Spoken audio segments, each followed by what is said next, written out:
Hey there, history enthusiast! Ever wondered how many empires have bitten the dust due to economic blunders? They rise, they dominate, and then, like your favorite cryptocurrency in a bear market, they collapse spectacularly. But why?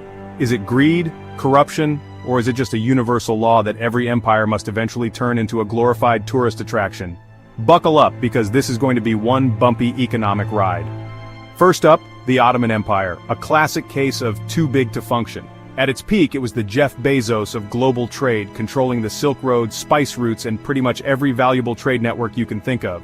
But then, like a billionaire who forgets how to work hard, they got lazy.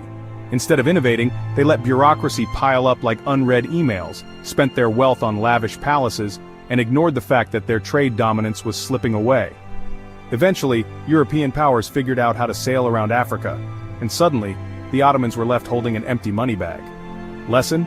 If you stop hustling and rely on past success, the market will eat you alive. Kind of like what happened to MySpace. Then we have the Qing dynasty, the masters of the closed-for-business strategy. China was once the global supplier of luxury goods, silk, porcelain, tea, all the fancy stuff European aristocrats loved. But instead of embracing trade, the Qing rulers decided, nah, we're good, and slammed the doors shut on foreign merchants. Enter Britain, stage left, with a little thing called the Opium Wars. Turns out, when you refuse to trade on fair terms, foreign powers will just invent their own.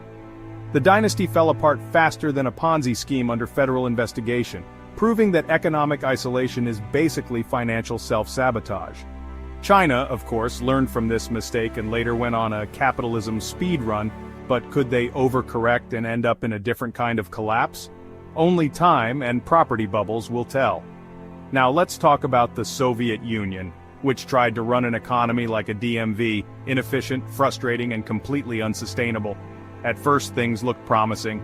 They launched Sputnik, built massive factories, and made the West very, very nervous.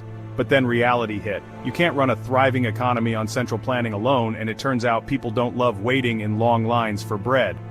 By the time the 80s rolled around, they were throwing more money into tanks than into blue jeans, and well, it didn't end well. Eventually, the whole system collapsed like a house of cards in a hurricane, proving that no matter how powerful you are, if your people are broke and miserable, the empire won't last.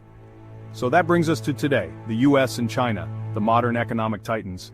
The US is running a budget deficit like it's an extreme sport, printing money at speeds that would make ancient emperors jealous. Meanwhile, China is buying up global infrastructure but battling internal economic chaos, including a real estate sector that looks about as stable as a Jenga tower. Both nations believe they're invincible, just like every other empire before them. But if history has taught us anything, it's that overconfidence is the first step toward becoming a history lesson. So the real question is, who's next? Will the US go the way of Rome, drowning in debt, political infighting, and reality TV politics? Will China pull a Qing Dynasty 2.0 and overplay its hand on the global stage? Or will both somehow defy history and stay on top forever? Place your bets now. And hey, if you enjoyed this totally unbiased, 100% historically accurate lesson in economic faceplants, don't forget to smash that subscribe button for more. And if you want to support the channel, because, history ain't free, check out our partner links in the description. Every empire falls, but great content, that's forever. Keep it real.